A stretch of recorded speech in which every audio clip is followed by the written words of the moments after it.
Boa noite, irmãos. Pela graça de Deus, podemos nos reunir mais uma vez em culto de oração, de louvor ao Senhor, mas também de aprendizado da sua santa palavra. Quero encerrar com os irmãos nessa noite a leitura de alguns versículos do Salmo 33. Nós vamos ler os versículos 20 a 22. Salmo 33, versículos 20 a 22. Nossa esperança está no Senhor. Ele é o nosso auxílio e a nossa proteção. Nele se alegra o nosso coração, pois confiamos no seu santo nome. Esteja sobre nós o teu amor, Senhor, como está em ti a nossa esperança. Que salmo maravilhoso! Nós oramos sempre que o amor de Deus esteja sobre nós, mas também depositamos a nossa esperança nele, nessa bendita relação que nós temos com o Senhor, não é? Nós esperamos nele, colocamos a nossa fé nele e sentimos o seu amor sobre nós o tempo todo, irmãos. Deus nunca deixa de nos amar. Ele nunca deixa de amar. Nunca deixa de ser bondoso. Então, não ache que as circunstâncias da vida possam mudar o caráter do Senhor. Ele continua sendo bom e sempre será bom, independente das circunstâncias. Vamos orar? Vamos ter essa primeira palavra de oração. Obrigado, Deus, obrigado porque podemos estar juntos. Podemos ter mais esse culto, ó Pai. Eu sei que quando eu falo juntos, mas sim juntos no coração, na mente, na intenção de cultuar a Ti. Obrigado por isso.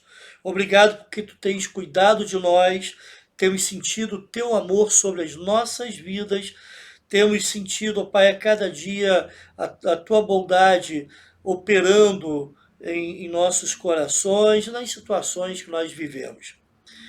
Também, ó Deus, reafirmamos a nossa fé em Ti, a nossa confiança e esperança em Ti. Nós não temos mais a quem confiar, a quem recorrer, só Tu és Deus.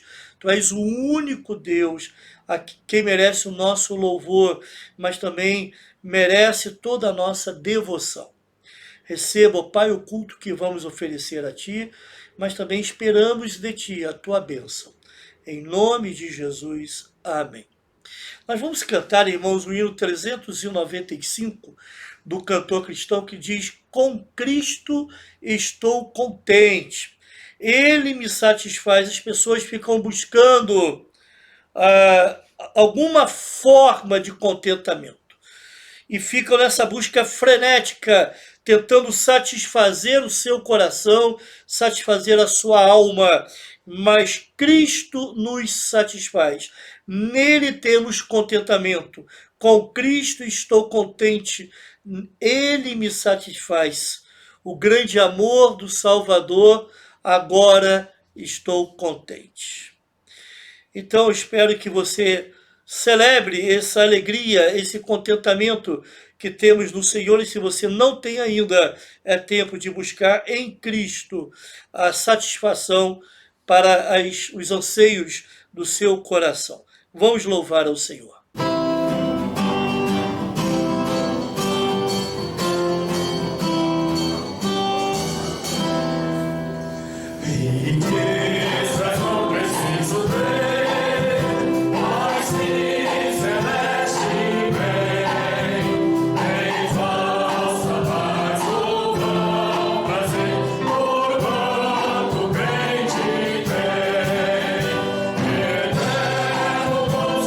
Senhor.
Irmãos, agora nesse momento de intercessão, nós vamos orar por alguns pedidos. E aqui cabe uma palavra de orientação para os membros da Igreja Batista em Nova Suíça.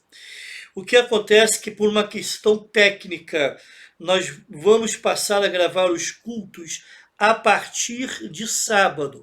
Os cultos de quarta-feira serão gravados no sábado. Então, o que eu vou fazer? A partir de amanhã, esse culto já estou gravando no sábado, dia 24. E esse culto será apresentado no dia 28, na quarta-feira. Mas a partir de amanhã, domingo, de domingo até no outro sábado, eu vou pegando os pedidos de oração que forem chegando, foram sendo postados lá na Família e Bens, nosso grupo de WhatsApp, ou então chegarem até mim por diversos meios, não é? E que as pessoas deixarem claro que esses pedidos devem ser feitos de forma pública. Estão entendendo? Não são todos os pedidos que chegam até mim, ou que eu tenho acesso e que eu posso trazer, porque nem sempre as pessoas querem que os seus pedidos sejam mencionados assim de forma pública, tá bom? Mas aqueles pedidos que os irmãos querem que seja feito lá no culto de oração, os irmãos terão agora um tempo mais elástico, de domingo a sábado de manhã, de domingo a sábado, ok? Melhor dizendo, é porque eu posso gravar do sábado de manhã cedo, de domingo a sexta-feira à noite, tá bom? Então, de domingo a sexta-feira à noite, nós teremos esse tempo maior para os irmãos colocarem os seus pedidos de oração para o culto de oração, que eu vou passar a gravar. Já comecei a gravar, mas vai ser gravado agora somente no sábado, por uma questão técnica, irmãos. Nós precisamos fazer esse ajuste aí nas gravações dos cultos. Tá bom, meu querido irmão? Se você não é membro da igreja, você também pode entrar lá na página da igreja no Facebook, só colocar Igreja Batista em Nova Suíça. Então vai ter as informações lá. Você pode colocar o seu pedido lá, mandando uma mensagem através do Messenger. Bota uma mensagem lá com seu pedido de oração. Nós iremos orar também por você, tá bom? Pelo seu pedido, ok? Ou pela sua vida, se assim for o desejo do seu coração. Então hoje eu vou orar por pedidos mais gerais, mas se Deus quiser, no próximo sábado, quando gravarmos o culto de oração, teremos pedidos específicos, tá? Vamos orar então. Deus, nós te louvamos pela tua grandiosa presença. Nós te louvamos, ó Pai, pelo teu grandioso amor. Confiados nesse amor que nós nos chegamos até a ti, trazendo esses pedidos de oração. Nós precisamos de ti, ó Pai, o tempo todo. Se não for o teu cuidado, nós estamos perdidos. Se não for o teu socorro, o que será de nós? Precisamos, ó Deus, da tua direção, condução, da tua provisão sobre as nossas vidas. Colocamos a vida daquelas irmãs e irmãos que precisam de cuidados, ó Pai. A irmã Dora está melhorando, mas ainda precisa se recuperar plenamente da sua saúde. Tome essa vida, ó Pai. Ajude, ó Deus, ajude também nesse trabalho importante que ela tem feito de usar a sua cama como púlpito para a proclamação do Evangelho. Tome, ó Deus, essa vida, ajude-a a alcançar corações, ó Pai, e que a mensagem seja entendida por aquelas pessoas, aquele grupo de pessoas que ela tem se preocupado em evangelizar. Também, ó Deus, eu quero colocar a irmã Janaína, que está à espera de cirurgia também. Cuide dessa vida, esteja fortalecendo o seu coração, esteja, ó Pai, de alguma forma amparando-a espiritualmente, fortalecendo também, ajudando, ó Deus, a suportar todas as dificuldades que ela tem encontrado pela frente. Coloco, Deus, a recuperação plena da irmã Lourdes diante de ti, ó Pai. ela ainda sente alguns efeitos da quimioterapia, mas tem buscado de servir a Deus. Pessoas têm sido visitadas, têm sido fortalecidas, encorajadas na fé. Oh, meu Deus, essa vida sob os teus cuidados. A irmã Anacleta também, ó Deus, precisa de ti. Ela precisa da tua ação sobre a vida dela, as dificuldades de saúde que ela tem. Irmão Manuel também, a idade avançada, ó Deus, as limitações que está tendo. Ó Deus, venha cuidar deles, ó Deus, ajude-os, ampare-os e venha fortalecê-los, ó Deus, ajudá-los nesse período da vida, ó Pai, nessa idade avançada que já se encontra, ó Pai. Coloco também a vida da irmã Jaqueline, seu tratamento, os cuidados. Obrigado, porque as notícias têm sido boas, ó Pai, com relação à sua recuperação, o cuidado que ela tem tido com a saúde, mas ela precisa ainda fazer algumas cirurgias. Abençoe, ó Deus, essa irmã, esteja ajudando e abençoando, ó Deus, desimpedindo os caminhos para que ela possa, em breve, fazer essas cirurgias e estar completamente bem. Coloca a vida da irmã Rosilane, da Ingrid também, ó Deus, diante de ti. Irmã Rosilane, o tratamento que faz. A Ingrid também, o acompanhamento que ela precisa fazer com relação à sua saúde. Tome, ó Deus, essas vidas e sob os teus cuidados especiais, que a tua bênção, o teu amparo, a tua direção esteja sobre eles, ó Deus. Ó Pai, venha abençoar a irmã Silene, que precisa fazer uma cirurgia o mais rápido possível. Tome, ó Deus, essa vida, tome, ó Pai, essa condição, essa situação em tuas mãos, ó Deus. Ela precisa ser convocada pelos médicos, pelos hospitais, pelo hospital, para fazer a cirurgia e iniciar um tratamento mais forte que ela vai começar daqui para frente. Mas tome, meu Deus, essa irmã, que isso aconteça o mais breve possível, esteja fortalecendo o seu coração, do irmão Emanuel também, dos filhos, ó Pai, abençoe, esteja colocando a tua mão sobre essa situação. Também coloco diante de ti a vida da irmã Janaína, tratamento que ela tem feito, tem surtido efeito. Muito obrigado por isso, ó Deus. Tem sentido mais aliviada nas suas dores, mas ela ainda precisa há uma perspectiva de uma cirurgia. Venha abençoá-la, cuide dela, ajude, ó Deus, também nesse tempo. Também o irmão Vladimir, que também está esperando para passar por uma cirurgia, abençoe. Tome, ó Deus, essa situação também, e que em breve ele possa resolver também essa questão e estar com a sua saúde plenamente restabelecida. Coloco diante de ti, ó Deus, a família da irmã Ivanilda, o José Carlos Henrique, Carlos Eduardo, a própria irmã Ivanilda, ó Deus.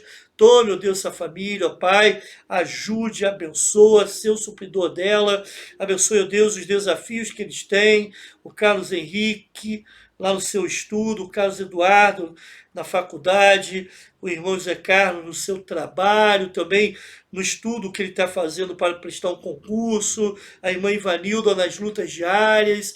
Senhor Jesus, vem abençoar esses irmãos, cuide deles, ó Deus.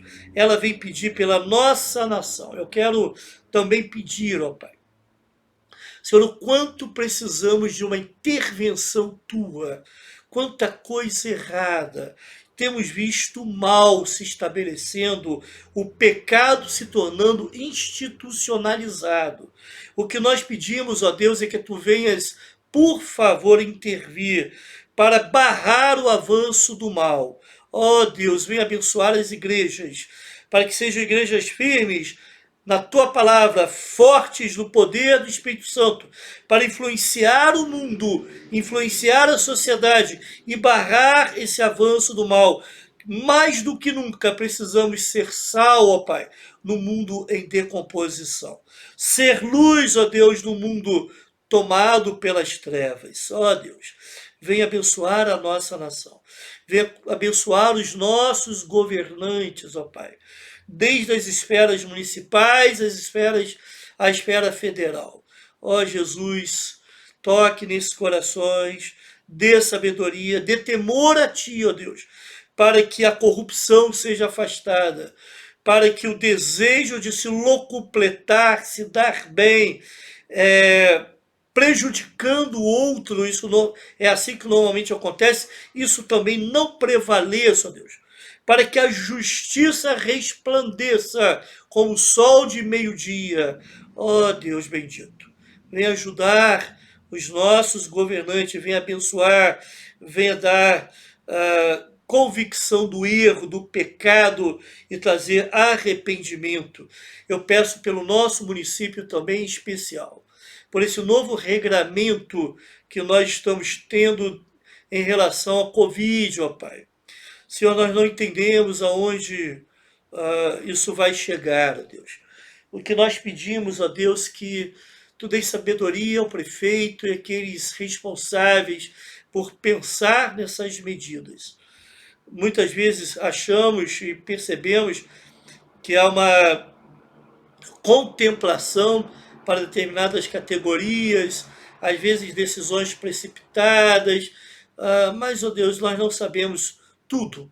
Então contamos com a Tua bondade nisso aí também, ó Deus.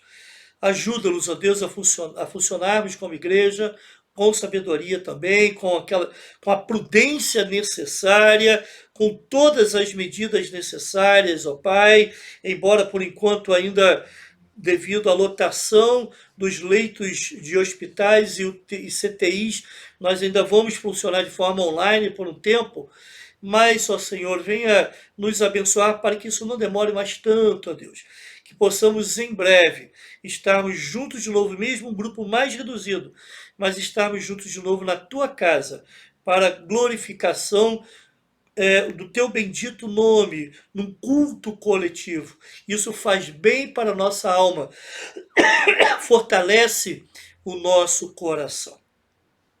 Abençoa-nos, ó Pai, nesse tempo tão difícil e tão turbulento.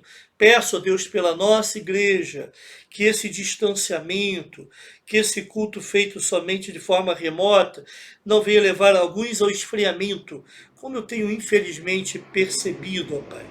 Pessoas que não acordam para assistir o culto pela manhã, no domingo, pessoas que não se preocupam em participar do culto que é transmitido também no domingo à noite, e muito menos na quarta-feira. Senhor, com certeza isso irá afastá-los de Ti, isso irá também colocá-los numa posição de vulnerabilidade para as investidas do maligno. Ó Senhor Jesus, venha socorrer-nos, venha ajudar-nos, venha fortalecer os nossos membros. Continua, Deus, pedindo a Tua bênção para o restante desse culto. Em nome de Jesus. Amém.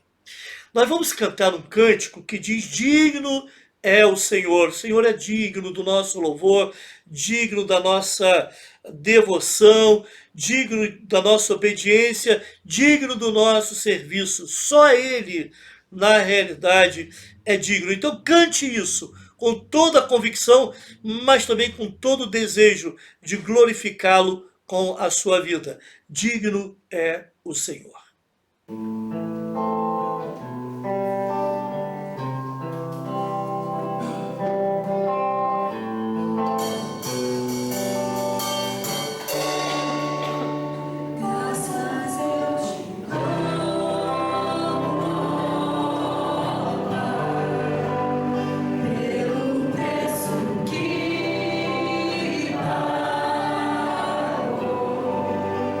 Sacrifício de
Irmãos, quero convidá-lo para, nessa noite, nós encerrarmos o capítulo 23 com tantas recomendações que nós vimos, não é? Que capítulo abençoado, né? Abençoador, abençoado e abençoador.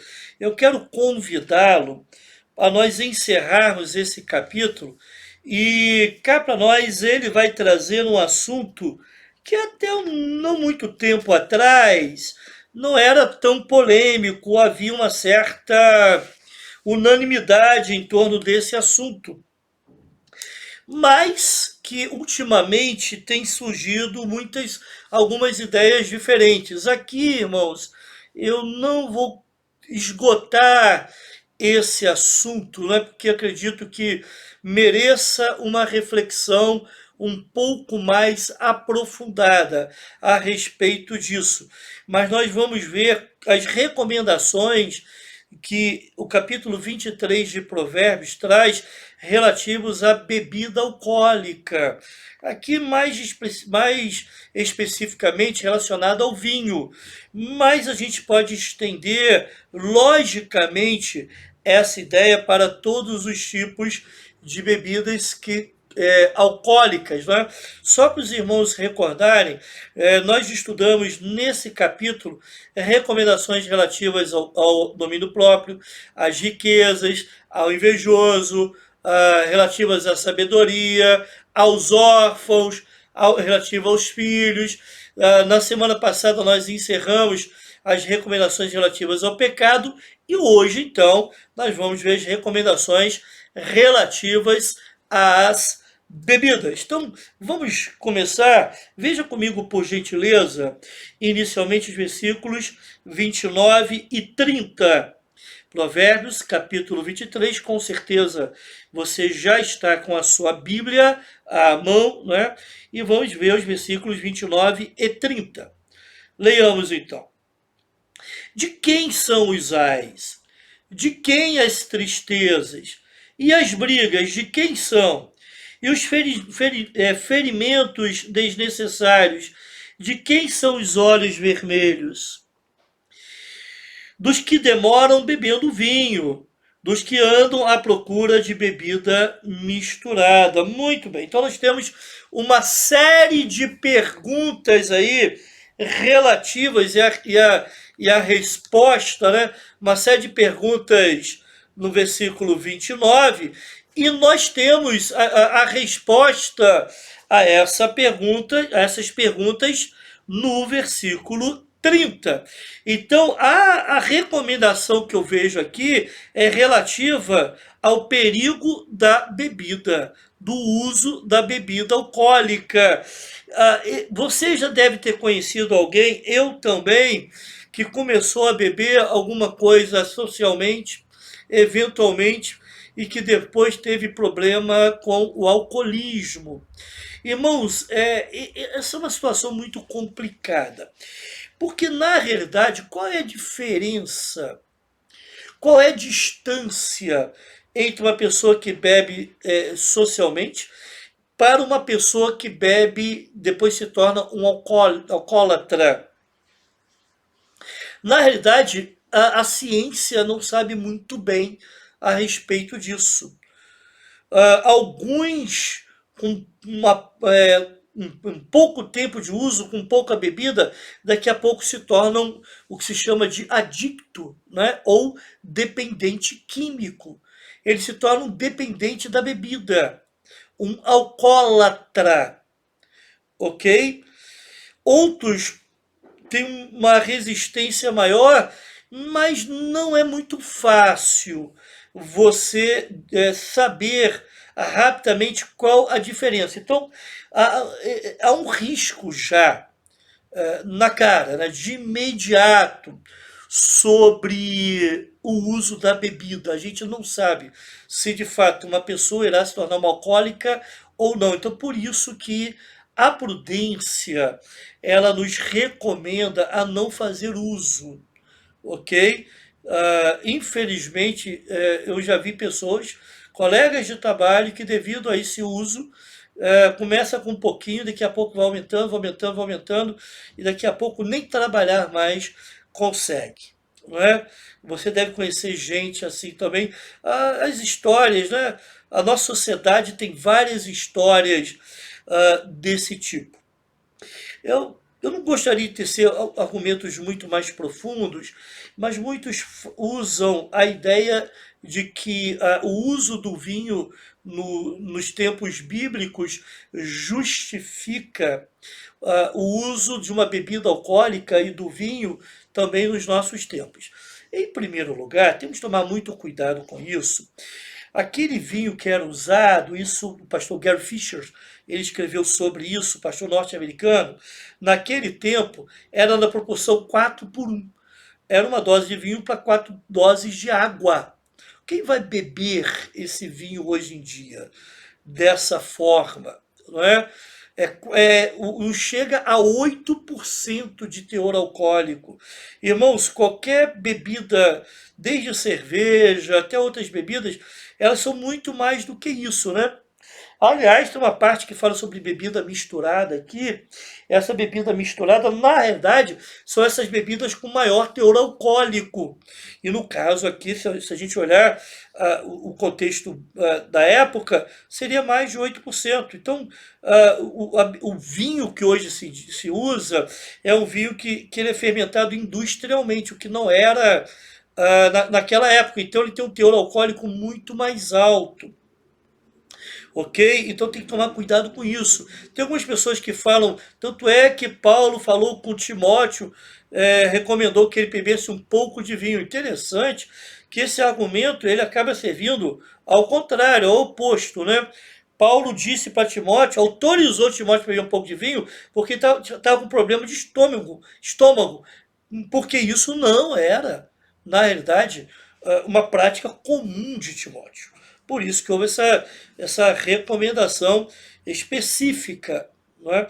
Então, irmãos, precisamos, com muito cuidado, né, buscar argumentar, sustentar biblicamente essa questão é muito complicada. Né? Tentar usar a Bíblia para alicerçar essa decisão, eu acho complicado. Até mesmo a prudência, ela nos leva a nos afastarmos daquilo que pode levar para o erro, para o mal, para o problema. O texto fala isso, né?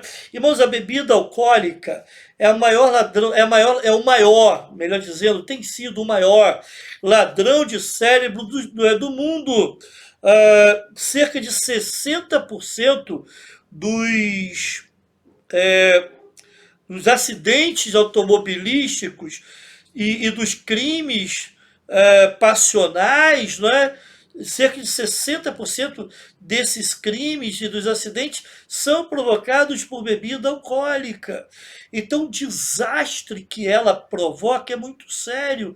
Lembra-se, quando a Bíblia fala sobre bebida alcoólica, muitas vezes ela cita exemplos negativos. Isso não é por acaso. Lembra-se de Noé, o que aconteceu com Cã, não é? E por causa disso ele acabou sendo afastado e de Cã surgiu os cananitas. Ok? Lembra-se das filhas de Ló. E interessante que nos dois casos foram vinho. Foram os vinhos, né? Foram usados vinho. Né? Então, irmãos, isso não é à toa, tá? E aqui em Provérbios, ele escancara o prejuízo que o uso da bebida alcoólica pode trazer. É lógico, para ser honesto para os irmãos, aqui está falando sobre o uso demasiado. Lembra-se que eu falei que a bebida alcoólica, que o vinho, né, que era muito comum nos tempos bíblicos, ele tinha um pouco percentual de álcool, né? E ele era usado inclusive nos banquetes, ok? Mas, não é? Por quê? Porque o estímulo era tomar como se a pessoa toma um cafezinho, na realidade, naquela época, né? E era assim que era usado, porque isso fazia parte da cultura deles. Mas infelizmente, tanto naquela época como nos nossos dias, começa com um cafezinho, né? E tem muita gente que também é viciada em café, e se não tomar café passa mal, fica com dor de cabeça e tem problemas sérios para dormir ou para passar bem o dia.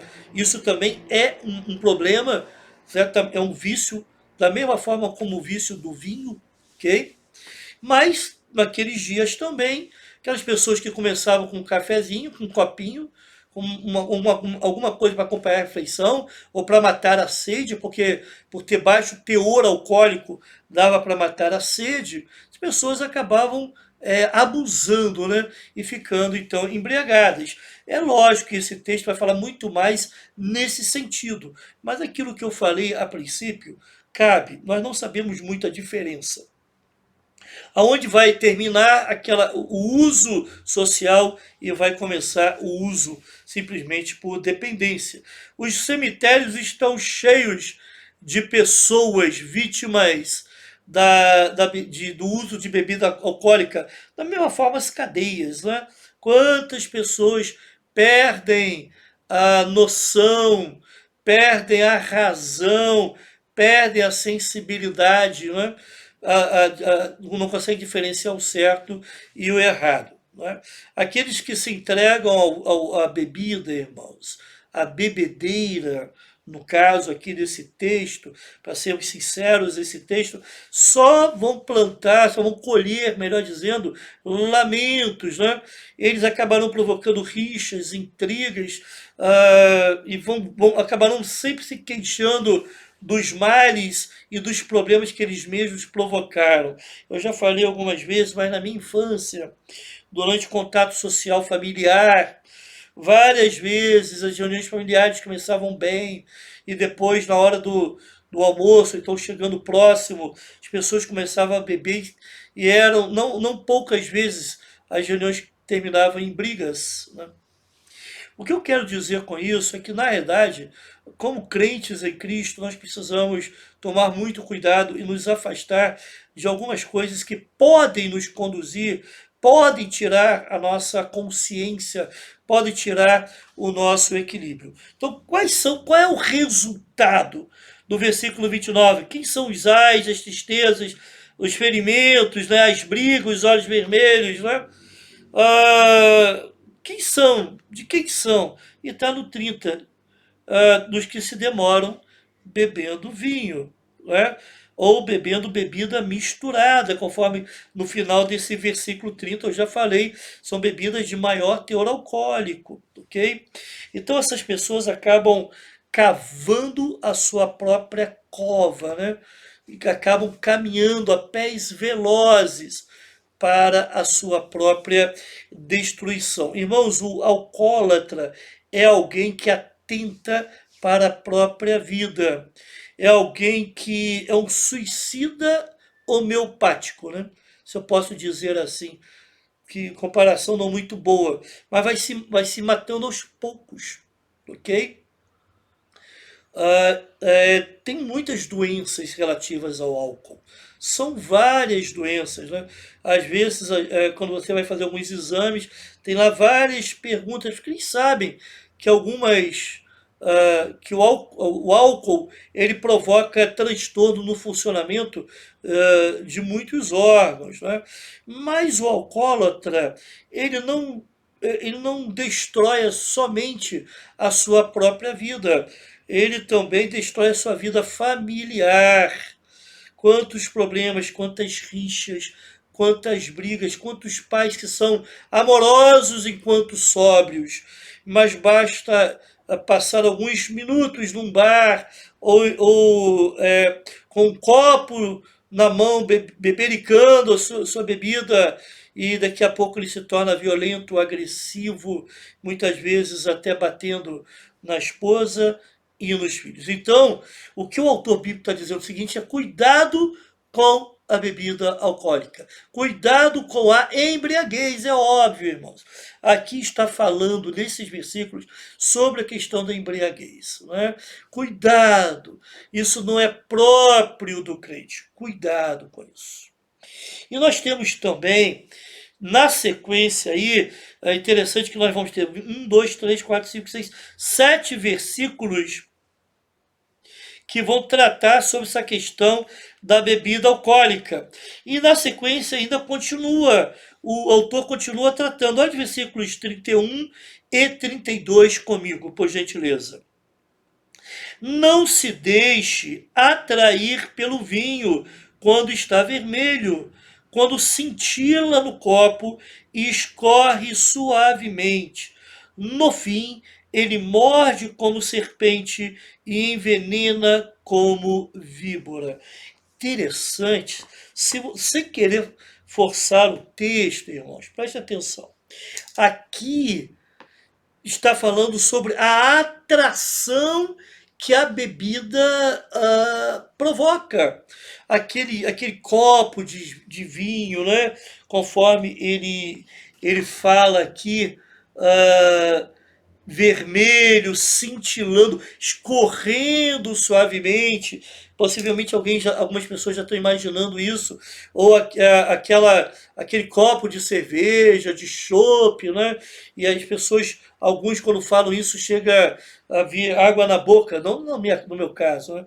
Mas daquelas pessoas que bebem e eles imaginam, já tem toda essa imagem mental. Talvez eu e você, que não tenhamos sido habituados a isso, nós tenhamos dificuldade de criar essa imagem mental. Mas eles sabem o que eu estou falando. Agora preste atenção, que eu quero chamar atenção para isso. Aqui não está falando sobre embriaguez mais. Aqui está falando sobre a atração que aquele copo de vinho traz. Interessante é que o texto está dando aqui a seguinte instrução: não se deixe seduzir. Não se deixe seduzir. Ok? Então, se é para não se deixar seduzir, significa o seguinte: afaste-se. Afaste-se. Interessante que na semana passada nós estudamos sobre aquela mulher prostituta e a mulher alheia. E a Bíblia nos ensina a nos afastarmos dela.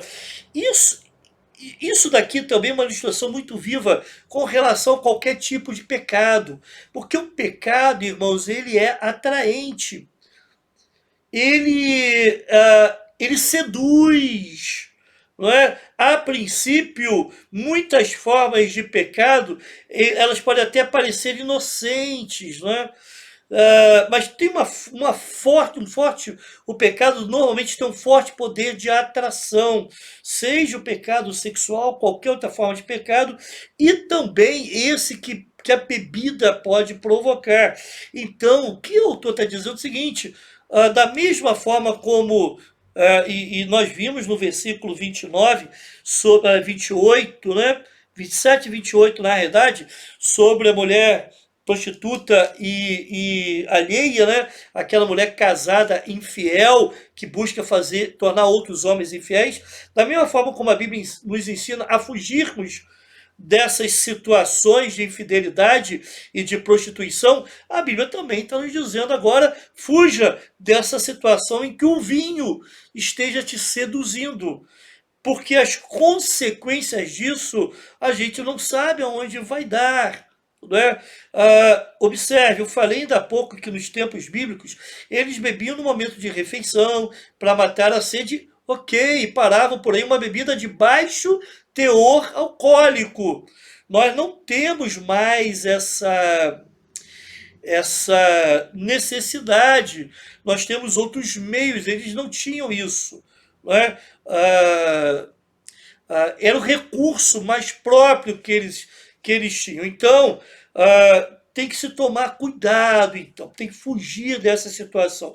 É óbvio que tem uma passagem bíblica que fala que Jesus começou o seu ministério num casamento, transformando água em vinho. Muito bem, eu já falei um pouco sobre isso numa outra vez, mas isso também não é justificativa pela qualidade do vinho que eu ainda há pouco afirmei aqui. Não é? Então o vinho ele não era para simplesmente embebedar os seus os participantes da festa, né, os convidados. da festa. Mas o vinho tinha um simbolismo num casamento. Ele representava a alegria do casal. Ok? Por isso que houve uma preocupação grande quando o vinho acabou. Não é? Porque, na realidade, simbolizava para aquelas pessoas, naquele contexto, simbolizava uma situação de tristeza. Né? E o povo judeu, ele usa símbolos muito fortes, a gente sabe isso. Né? Então, o vinho é usado como remédio, já falei aqui sobre Timóteo, não é? O vinho era usado nas mesas tanto de pobres quanto de ricos, ok? Então não era uma bebida privilegiada, caríssima, né? Era algo banal, fácil, que as pessoas tinham acesso, né? Até mesmo por não ter esse teor alcoólico alto, né? Mas o vinho, porém, apesar desse uso, ele sempre trouxe perigos e ameaças. Da mesma forma, como também traz perigos e ameaças nos nossos dias, qualquer bebida alcoólica. Justamente, irmãos, por esse forte poder de sedução que o vinho traz, o cheiro, o sabor, né? Resplandece, cai, escoa suavemente. Então, isso seduz muita gente. Então, tem que se tomar cuidado. Quem despreza esse poder de sedução, o poder que o vinho tem de tirar a sobriedade e o equilíbrio de uma pessoa, está se colocando em risco. Podem ser picados como uma serpente. Olha só comigo, por favor, o versículo 32. No fim, ele morde como serpente e envenena como víbora ou como um basilisco. Está dizendo o seguinte: a serpente, ela aparentemente está quieta no canto, daqui a pouco ela vai, ataca, pica e coloca todo o seu veneno no corpo da pessoa. As pessoas desavisadas, né, caminhando numa trilha, podem, se não tiver cuidado, se não estiverem atentas, elas podem ser picadas. O que a Bíblia está dizendo é o seguinte: você tem que tomar cuidado para não sofrer o mesmo ataque como essa pessoa que eu falei caminhando numa estrada. Um ataque que acontece de forma inesperada, você de repente está se achando seguro, daqui a pouco você está envenenado. Né? Ninguém se inicia na bebida como um ébrio, como um bêbado.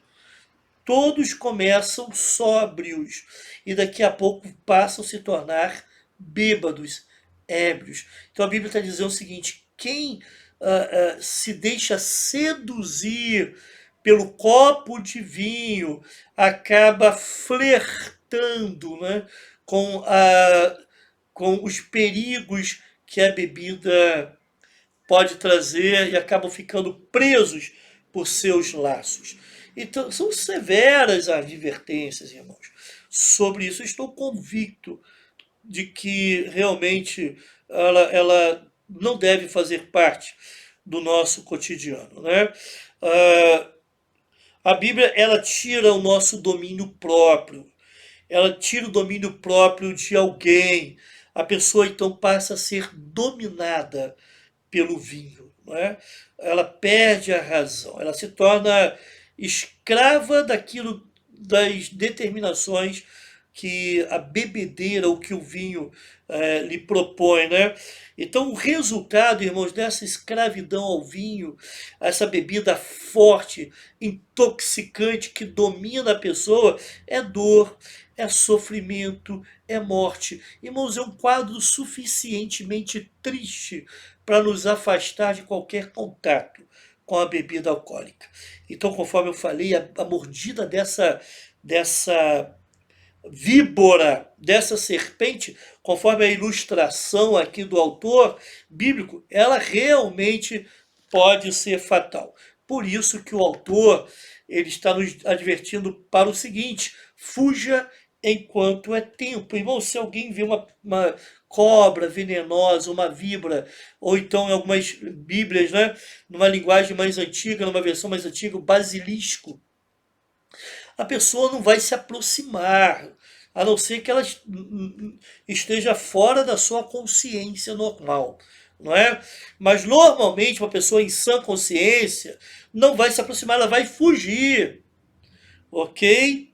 Muito bem. E é essa orientação aqui que nós estamos encontrando nesse texto bíblico.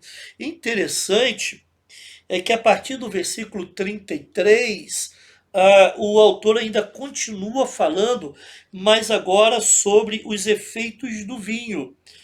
Do versículo 33 até o versículo 35. Vamos ver os efeitos do versículo 33 primeiro.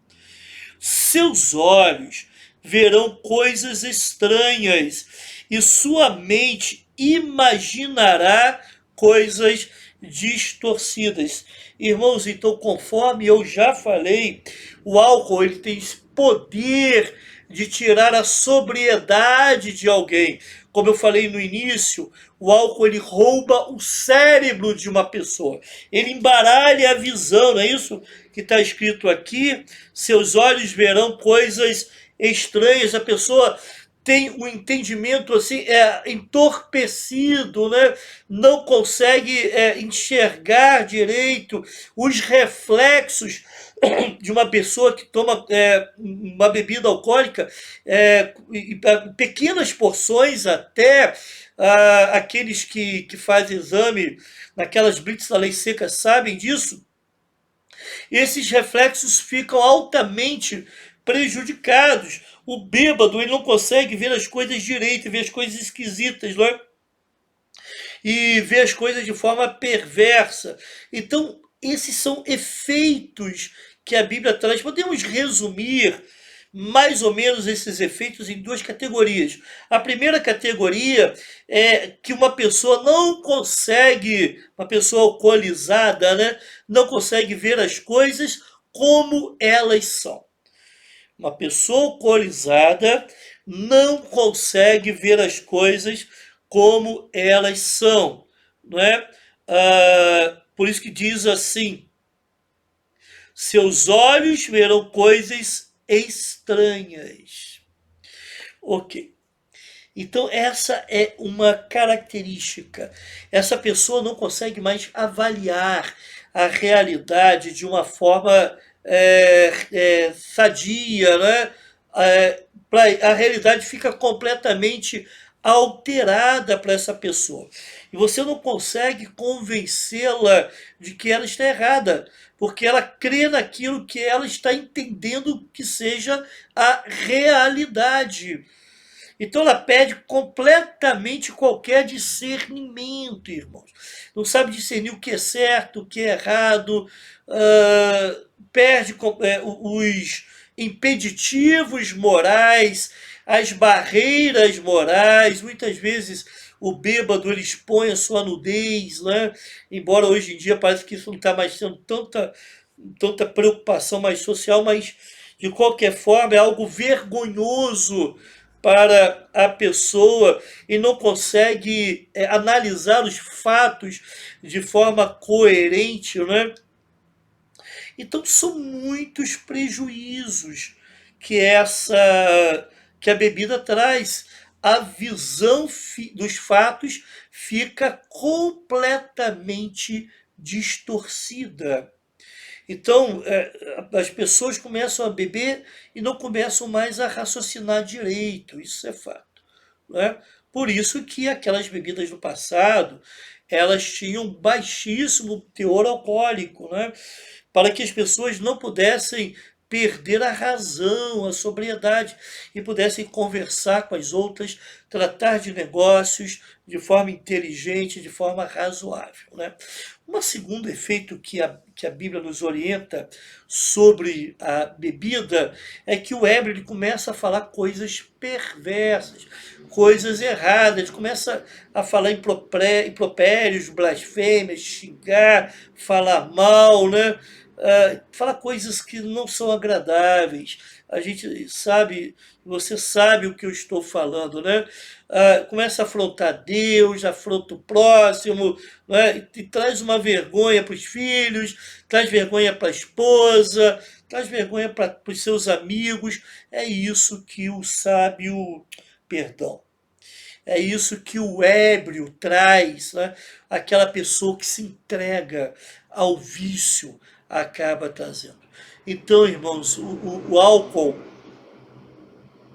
acaba não sendo apenas prejudicial à saúde da pessoa. O álcool também passa a ser prejudicial, letal também ao bom nome, à honra da pessoa, né?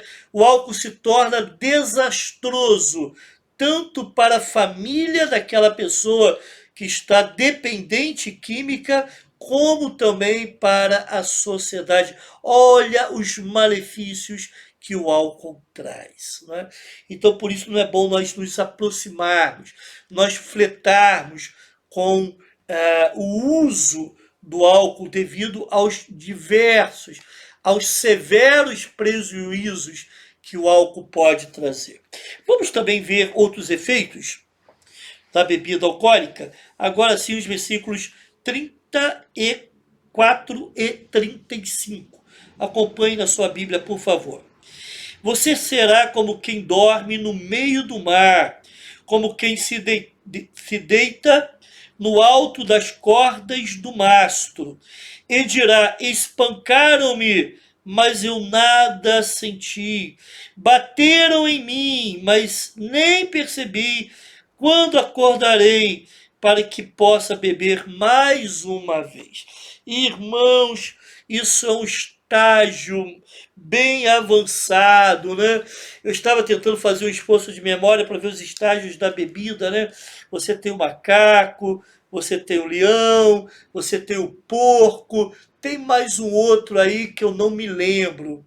Mas é aquele estágio em que a pessoa fica alegre, brincalhona, e todo mundo fica rindo dela, fica fazendo palhaçada, depois ela se torna violenta, não é, como o leão, infelizmente pode chegar ao estágio dele ficar largado no chão, ah, revolvendo-se na sua própria urina e até vômito, como se fosse um porco.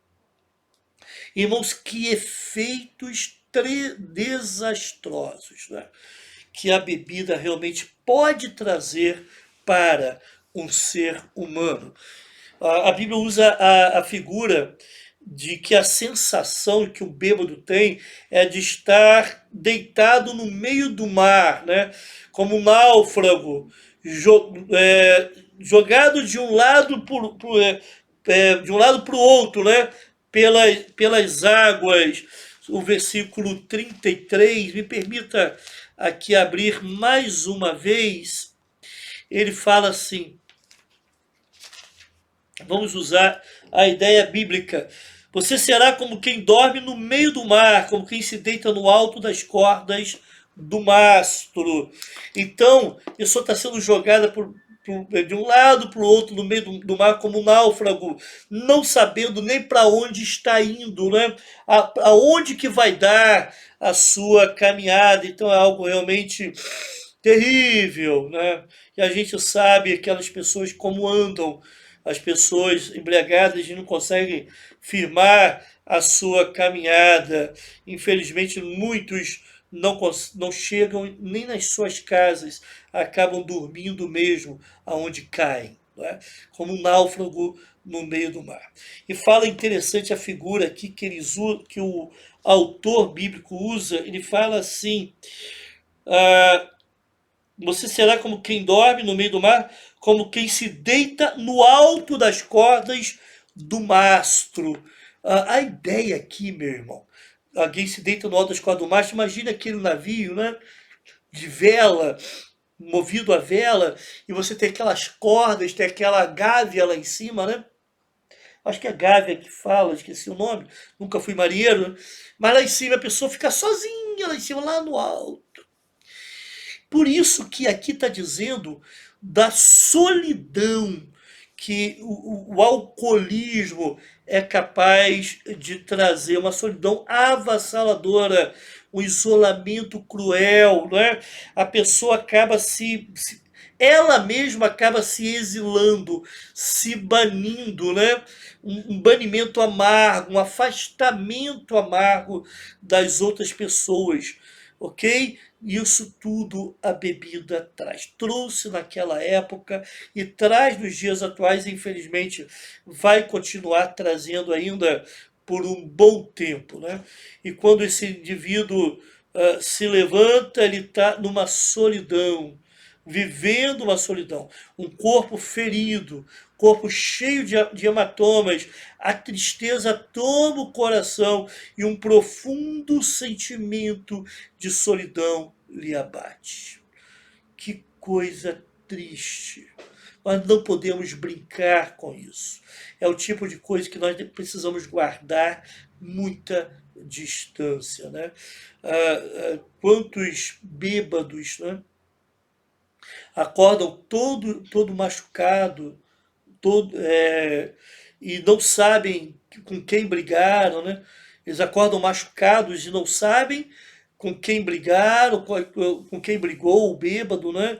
Não sabe quem lhe espancou, porque ele estava completamente desnorteado, né?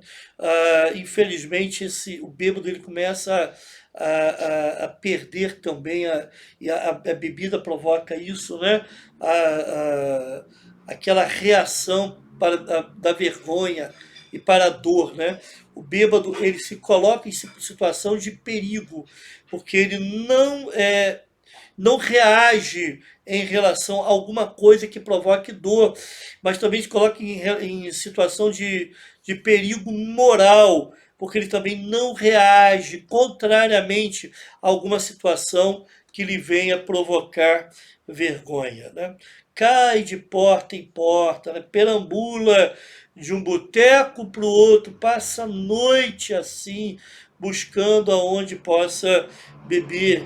Chega em casa com cheiro de álcool, cheio de álcool e com cheiro de álcool, com feridas no corpo e mais ainda cheio de feridas na alma, muitas vezes chegando em casa ao amanhecer.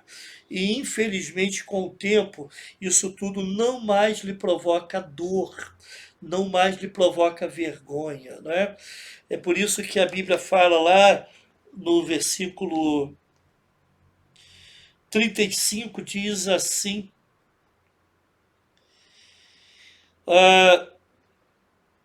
quando acordarei para que possa beber mais uma vez?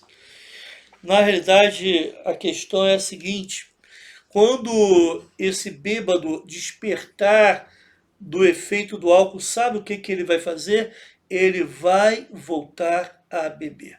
Embora tenha sofrido isso tudo, embora esteja sofrendo de solidão, mas quando o efeito do álcool acabar, ele vai voltar a beber, porque ele é um dependente, porque ele é um adicto, ele se tornou um escravo do vício. Irmãos, eu realmente entendo que essa ilustração da escravidão que a bebida traz serve claramente para nos mostrar também a escravidão que o pecado provoca. Então é uma situação triste, mas isso ilustra claramente a escravidão que o pecado provoca. As pessoas perdem o senso de sobriedade, perdem o senso de vergonha, não sabem mais discernir situações de risco, não é? Começa a ter visão distorcida das coisas, o pecado provoca isso tudo, e isso se manifesta muito fortemente, muito claramente nessa situação de embriaguez. Irmãos, a menos que Deus, com a sua mão, com a força divina, livre esse homem dessa prisão cruel que a bebida traz, ele não conseguirá. Precisa da força e do poder de Jesus. Se você se lembra, na quarta-feira passada, a Bíblia fala que a prostituta é uma cova profunda. E aquela pessoa só sai dali, a prostituição provoca esse tipo de prisão também. A pessoa só sai dali se tiver ajuda. Da mesma forma, uma pessoa que se torna dependente do álcool, ela só sai dessa situação se realmente o próprio Deus estender a sua mão e tirá-la de lá. Porque ela está tomada pelo poder do diabo, o poder do inimigo, que usa o álcool para que isso aconteça. Então, meu querido amigo, meu querido irmão em Cristo, fuja do álcool. Fuja de situações que vão te levar à sedução do álcool, né? E a beber, quem sabe, começar com um pouquinho socialmente e daqui a pouco você se tornará uma pessoa que não vive sem o álcool na vida. Então, fuja disso. A Bíblia então está nos falando, fuja do perigo, do poder do álcool. Amém? Amém? Que Deus tenha te abençoado, venha lhe abençoar e te ajudar nessas questões também. Ok? Vamos orar e depois eu vou dar alguns avisos, tá? Senhor, eu sei que possivelmente essa palavra não irá ajudar algumas pessoas.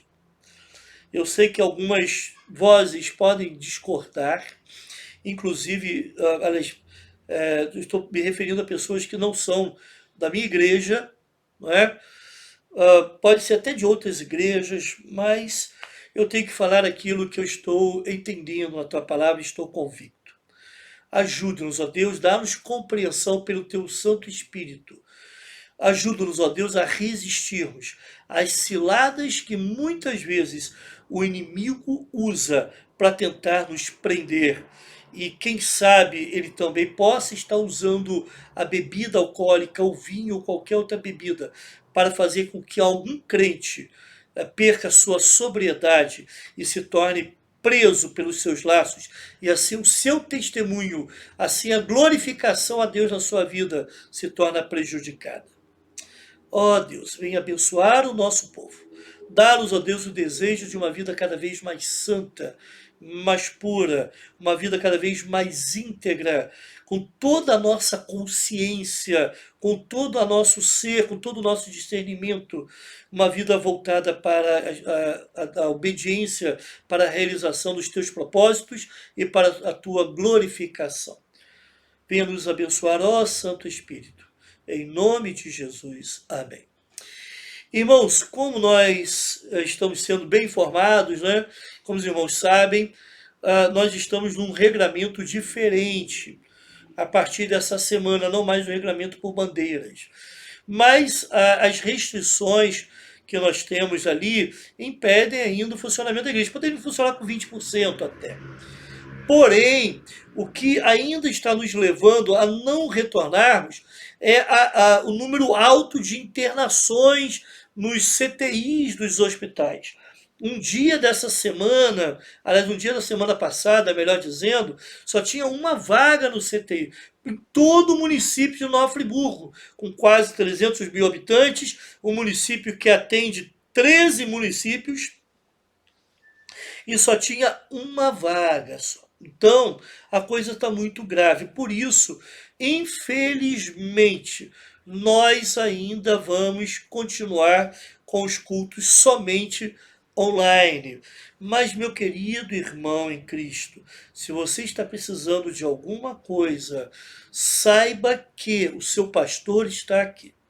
Também tem outros líderes da igreja prontos a te ajudar, te socorrer, te amparar em alguma situação.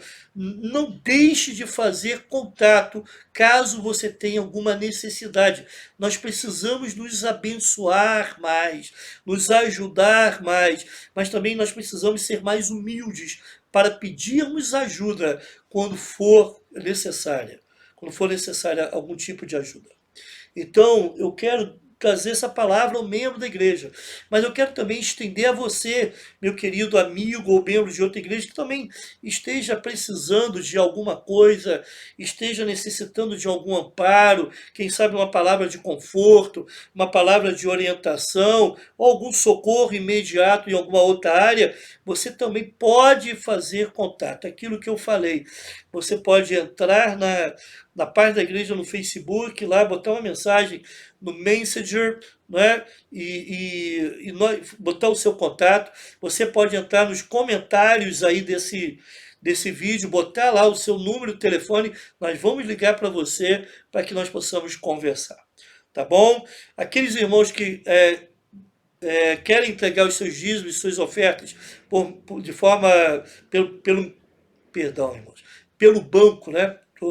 Se você quer entregar, deixa eu voltar aqui, aqueles irmãos que querem entregar os seus dízimos e as suas ofertas pelo banco, através de depósito bancário, através de transferência bancária, os dados estão aparecendo aí na sua tela, tá?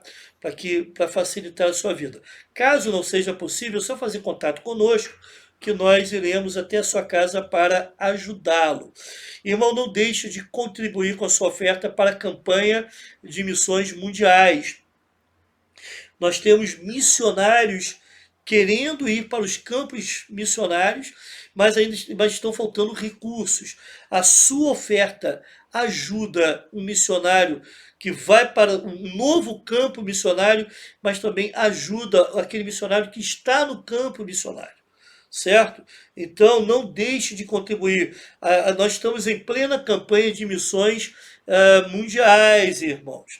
Nós iríamos fazer o culto de encerramento na semana retrasada, mas infelizmente, devido a esse sistema, essa situação de pandemia que nós estamos vivendo, nós não pudemos realizar. Mas eu quero falar com um membro da Igreja Batista de Nova Suíça. Separe uma oferta e contribua para missões mundiais, tá bom? Que Deus te abençoe, te dê um restante de semana abençoado, sempre amparados pela sua presença. Amém.